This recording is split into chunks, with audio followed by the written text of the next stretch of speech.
Greetings, dear viewer. Thank you so much for joining us on yet another episode of Women Engage.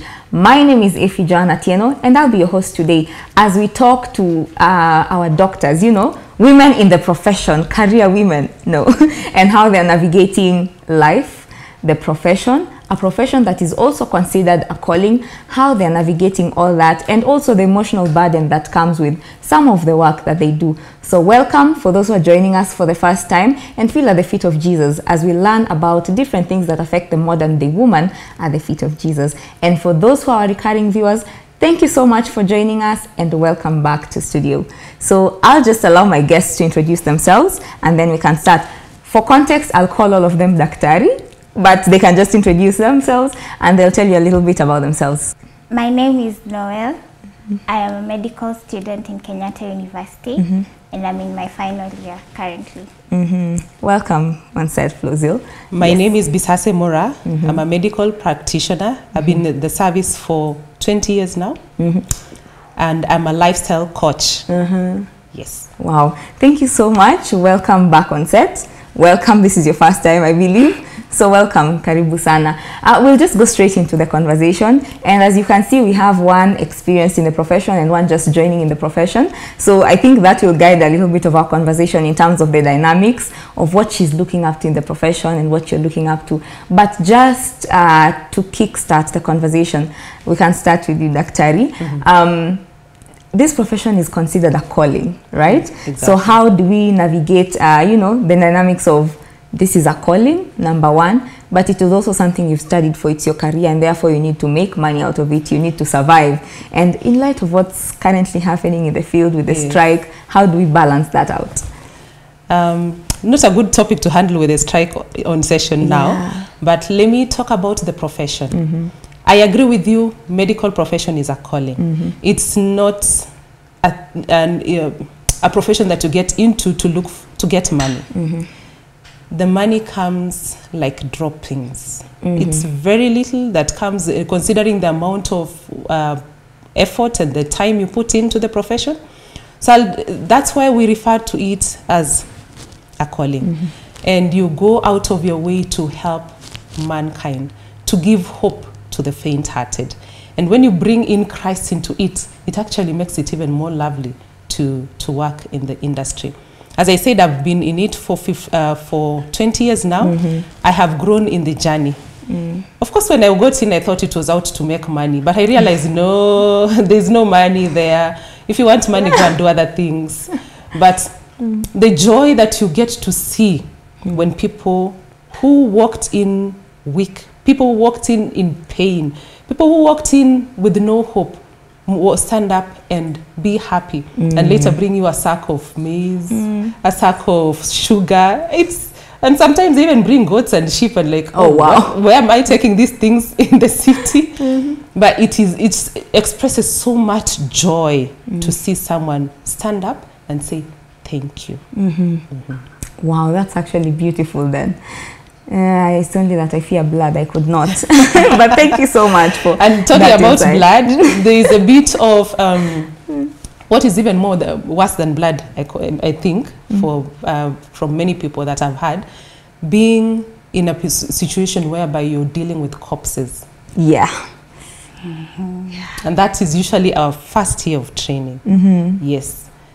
You sit there with bodies and you get to realize that you can actually harden. I don't know, I think it's part of the training to be hardened so that you are able to not be swamped and sympathize with everything that comes along your way, but learn now to empathize. Wow. Okay, not sympathize with everything that comes your way, but learn to empathize. Yes, Flozil, as you're starting out, because you're in your final year, you're just about to enter the profession, what was your motivation to come into this profession? Do you feel it was a calling, or were you, for you it was just like, I actually want to be a doctor, it was a dream of childhood? A lot of people have actually spoken of how it was their childhood dream, they wanted to be doctors and they went ahead to pursue it. So what was your motivation? For me, I remember the first time when it clicked for me was biology. You remember in biology there's a topic about the ear, and it's actually studied like intense. Yeah. Almost completely. So that's why my interest peaked. But then again, from like people around me, everyone was telling me, wewe utakuwa daktari mzuri, you're good with the kids. So that's how, even when everything, it ended from 4, there was nothing else for me to do. You just knew you're going for medicine. It was an easy choice. It was an easy choice, yes, to go. And I want to believe you received support from home to get into it, yes. Oh, wow. I can relate with what she's saying. Growing up, my own father was a doctor. So I saw him practice, and I loved the way he will handle people.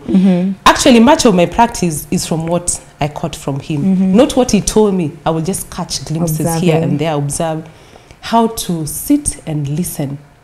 That was the most difficult thing to learn, but I caught it along the way, to listen, and that comes with the practice, because there's no way you can actually be able to give someone a diagnosis without listening. Yes. Okay. And what is interesting, as she comes into the profession, you'll come to realize most of the diseases actually are all in the mind. People are not actually sick physically. They're sick in their mind, and then it now translates into their body presentation. Wow, okay.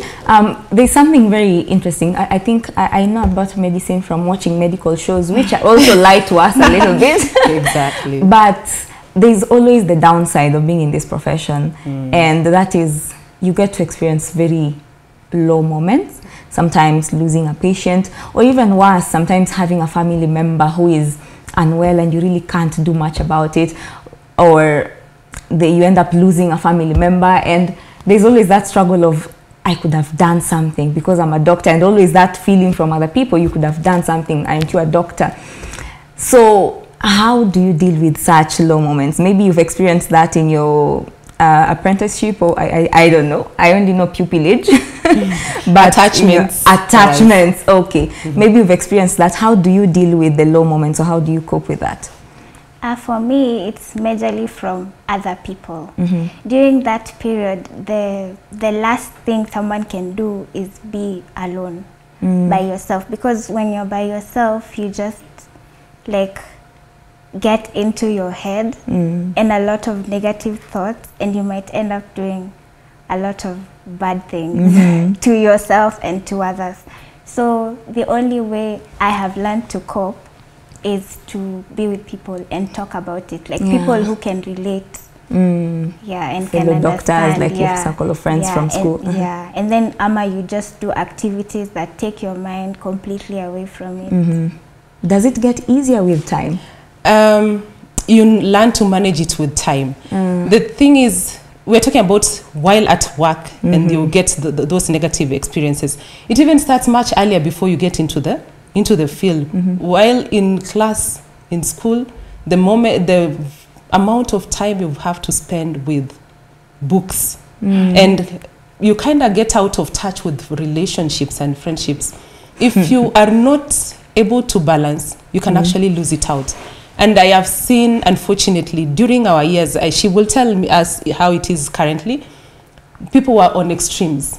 You're either now in the church, because you needed to have something to release, an avenue where you could be able to release.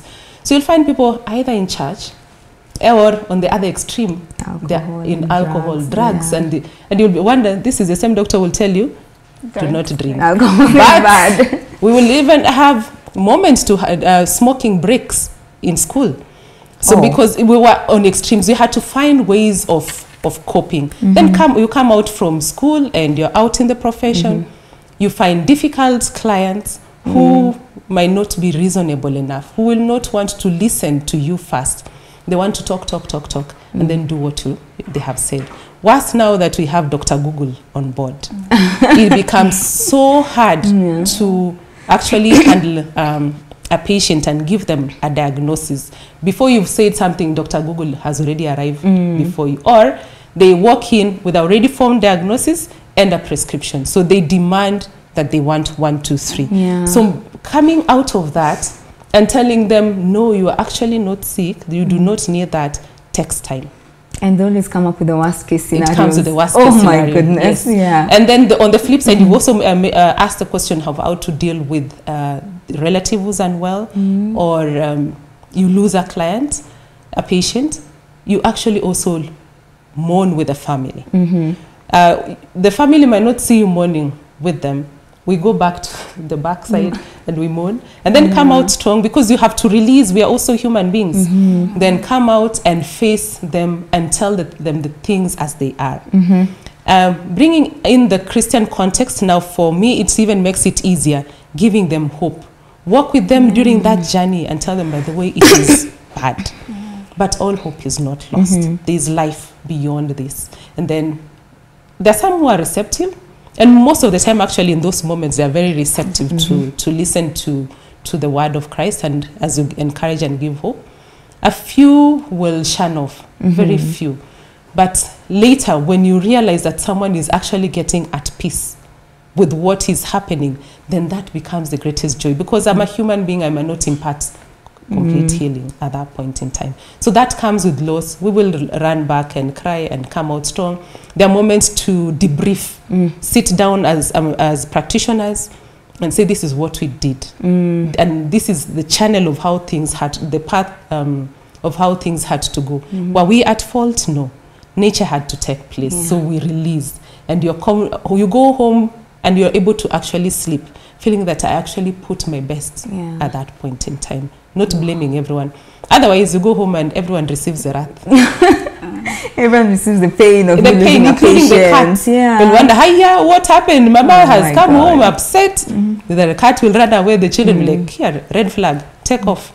So they suffer. We manage the stress at work. By the time you leave, you hang the coat, you're coming now in as a different being. It takes time. Fascinating. And you learn it with time. There's something you've mentioned, and it will come in different forms for both of you. How even the study itself of medicine is cumbersome. It's a lot. I've seen some of the books she reads, and it's just intense, and it affects some of your social relationships. And I have been friends with her for almost 16 years, and I have suffered the wrath of her just ghosting me for a few months because she has exams. And maybe for you it will be, how are you navigating such an intense career with motherhood? You know, because I know you have kids and very different age groups, and it's different dynamics for each of them. How are you navigating that? And for you, how are you navigating your career, your school life, and social relationships such as friendships and all that? Because it seems to take a toll on both ends. Maybe we can start with you, Dr. Noel. For me, it takes a while. Like for you to be able to prioritize and give time for everything in your life. Because some days you have classes back to back, you have to wake up and be in hospital by 8 a.m. And then by the time you get home at 6, you still have an online class, and you still have to read to catch up with that, and then tomorrow morning it's cycle. By the time still read more about the patients you have handled during the day in the hospital, because when you go to the hospital as well, utakuwa harassed.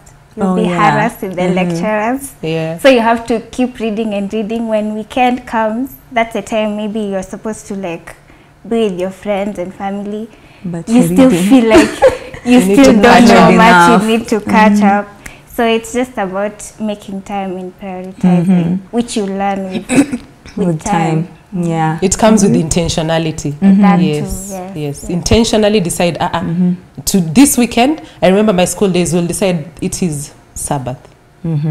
Now, switch off everything and become a human being and relate with everyone else during that whole weekend. By Monday, you're ready now for school. I've had to tell them about scenarios that I've seen at work, and then put it on the table, and then we discuss. Of course, not everything, things that I will see relevant to them. Say, for example, I have handled a child who has come in with constipation, for example, that day. It will be a topic of discussion in the house. So this day I saw this child with 1, 2, 3 things, and this was the presentation. So guys, what do you think? Let them all give ideas here and there. I see a child who has been struggling, a parent who's struggling with their child, maybe because of relationships or drugs. Come home, let's discuss about these drugs. So what do you think about it?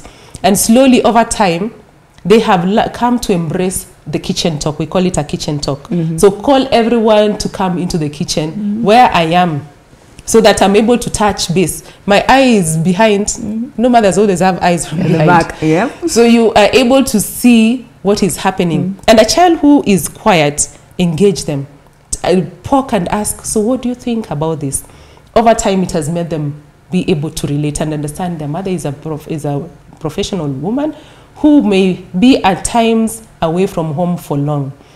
But when she's home, she is present. Not now for me to, I have had a long day, I'm tired, so guys, keep off. No, it now calls for also sacrifice on my end to my children. Then, of course, there are moments I've had to take leave and just spend time with them. Once I've taken a sabbatical leave, just to be present and into their life and mingle and have them run over me and decide, okay, now we know our mother and I know my children, each by name and every dot on their face, on their toenails, everything, be able to know what is going on in their lives. So intentionality in creating time is very key. Unfortunately, I read a book, Ministry of Healing. I believe we were aware of the book. E.G. White did not make it any easier by saying, being a physician, you need to be, your life will be so busy, I'm paraphrasing, that you will be so busy and held in institutions where, in sanitariums where you need to take care of the sick. And I lamented, I said, no, Lord, I need to also be a mother. How do I go about it? So hence the issue of creating boundaries to know here it stops with my patient and my family comes in. I have a question on that because I've been struggling, like when you're choosing what you're going to specialize in. So for example, if you're thinking of specializing in surgery, you know, it takes another 5 years to learn, and then you have to be like hands-on with that. So some people, when you finish your undergraduate, you're already like pretty near your 30s. And if you're thinking of doing surgery as well, you're adding 6-7 more years on top. Yes. So by the time you're done and you're thinking of raising children, I wonder, like, do you have to pick and choose between a family and your profession? Yes, because that's a good question. That is something I've also learned over time. I was not quick in going back to school myself. I'm not the SI unit, so my answer will not be the SI unit to run with, will not be the gospel truth. But I will talk from experience. I spent time before deciding what I needed to go back to school for. And during my practice, amongst the positive things I have come to learn is the importance of home education. How I will raise my family determines the future generation. So I will decide, will this career advancement affect my children, or should I put it on hold? For me, I actually had to put it on hold because children were young, they were growing up. I needed to be very present at that point in time and push it later to go back for my master's. During my career, earlier on, in school and soon after into an internship, I actually thought I was going to be an orthopedic surgeon. Along the way, I kept on changing because I realized, it's something that I like. And even up to now, the professors I worked with during those years, they still don't understand why I'm not in orthopedic surgery. I did enough hip replacements, I did enough knee replacements, I put in nails and plates on the legs that had broken the hands. I fixed things. I worked with the gynecologist. They thought, this lady, she's going to do it. I said, no. This is not what my calling was going to be. And so I realized my passion is in talking and enabling people to change their lifestyle. And so I decided, no, mine is going towards lifestyle coaching and public health, not what I thought I would have done. I was very good with a knife, very good with a knife, including the knife on the eye. But I realized, no, not for my children. Wow. So it depends on what you're looking at. What is your value in life? Do you want to be out there to be seen as a career woman? or you want to think also, you want to balance your family at the same time. So I took the value of family to be very key, and I decided to take a different tangent. Not to discourage you from doing surgery. Go for it. Go for it if you think you want to do it and your passion is in it. You go for it, but balance life. Don't be all out in books, all out in the field, and you forget that you're a human being who needs to also relate with other people. Because at the end of the day, when old age comes, you realize you have no friends. Yeah, there's nothing. You need There's to go back home nothing after a long day of and then it surgery. becomes all vanity. Yeah. And you know, that's something my mentor also tells me when I was also struggling with how to navigate my career, relationships and all that. And she told me, balancing life is not about juggling both All balls at the same balloons time. in the air. Know which one to put down Yes. and which one to pick up at what point. Exactly. That is what balancing is. And I think that's something we really need to learn. Now we seem to be running out of time, and my goodness, she has so much wisdom to offer, right? You guys need a session. I'll hook you guys up, trust, I will. So maybe from your perspective as we conclude, you can just, I'll finish with you, let me start with you. So you can just tell us what you look forward to in this career. What is it you look forward to in the coming years once you're done? Because you're in your final year, you're almost done going into the field.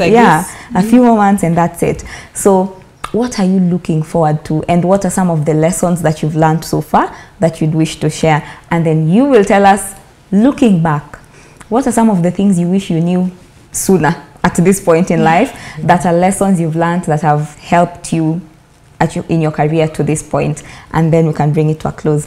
So yes, I will start with you.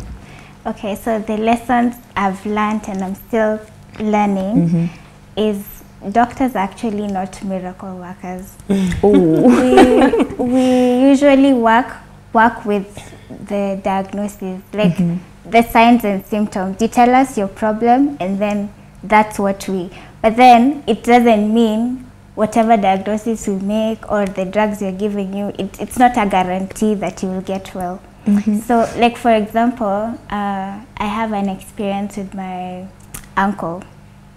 My uncle, was it last year or the other year?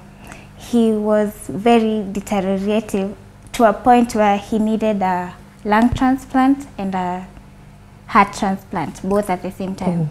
So he had seen so many different doctors. Everyone is like, he's a hopeless case. But then we started praying about it. So I wanted to bring that up about God and prayer. We prayed about it, we kept praying about it, and do you know he ended up not getting any? Like he got better. He just got better. No lung transplant, no heart transplant. And he just got better because of prayers.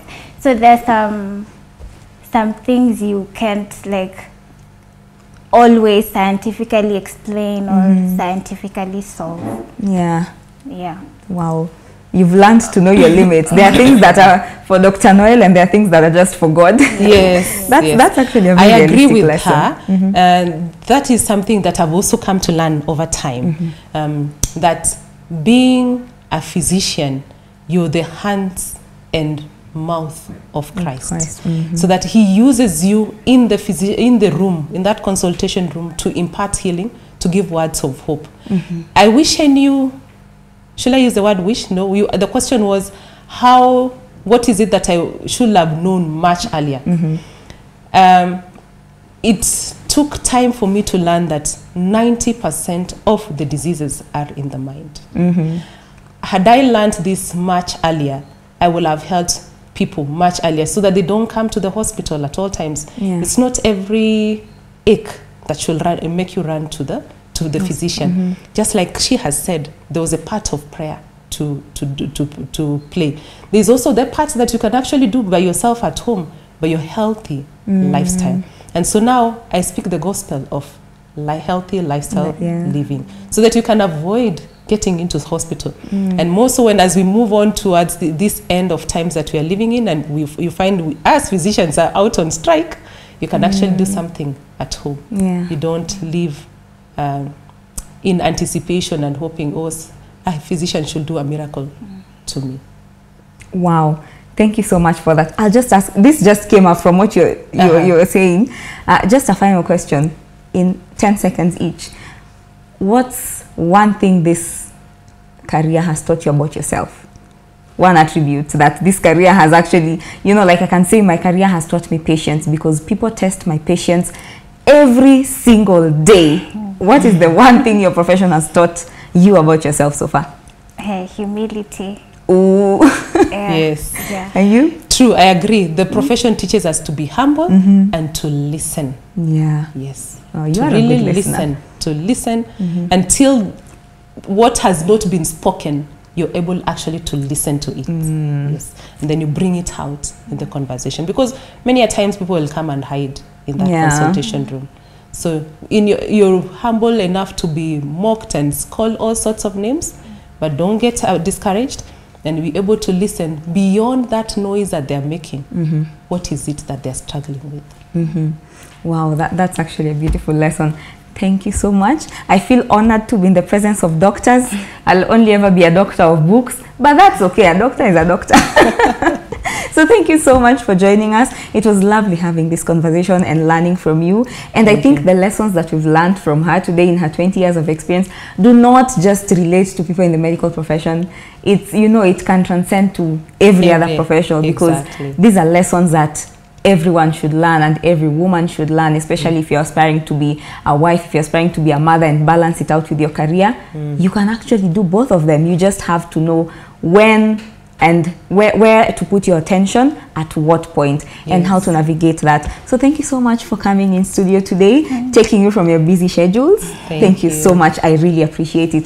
Thank you so much for joining us, our lovely audience. And this conversation, again, it was not just about doctors.